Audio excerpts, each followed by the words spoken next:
Bueno, desde el arranque del programa les hablábamos de la posibilidad de una suspensión o un paro de los jugadores del plano local por este tema de la ley Ocampo, que fue aprobada ayer en diputados, entonces tiene media sanción y pasó a la Cámara de Senadores. Vamos a ver un informe de qué es lo que pasó ayer en el Congreso y por qué esta posición de los futbolistas, que hasta ahora no está cerrada, pero sigue siendo una posibilidad, un paro a 2 fechas del final del campeonato. Puntualmente y con una actitud muy optimista, jugadores y exjugadores llegaron a la sede parlamentaria este miércoles. Obsequiando una pelota a cada diputado con la firma de los más famosos de este deporte, intentaron persuadir a los legisladores. Incluso el proyectista de la ley, Oscar Tuma, recibió una pelota.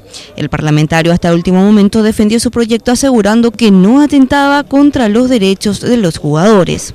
Creo que claramente se entiende de que si no existe consenso, si no existe común acuerdo, nada es prorrogable, nada, absolutamente nada puede ser tenido en cuenta por la voluntad de una de las partes. O sea, para la tranquilidad de los jugadores que están presentes, que me hicieron obsequio de una pelota. En la sesión de este miércoles se presentaron 2 dictámenes, una de la Comisión de Legislación y otra de Equidad y Género. Finalmente, las bancadas del Partido Colorado impusieron su mayoría, quedando aprobado el dictamen de legislación.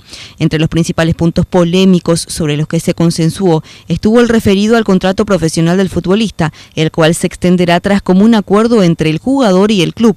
De esta manera se emite la prórroga unilateral de los contratos que establecía en principio el proyecto. Porque no es cierto que elimina el tema del contrato unilateral.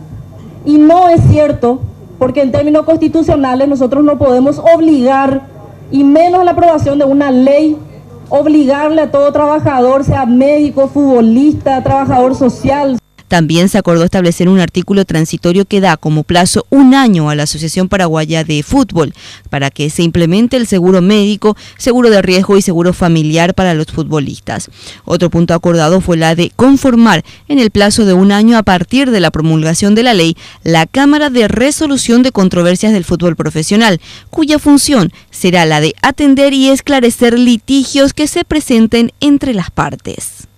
Bueno, vamos a ver cómo continúa todo esto. De momento se juega esta tarde el Superclásico en Sajonia a las 18:30 y mañana arranca ya la penúltima fecha del torneo.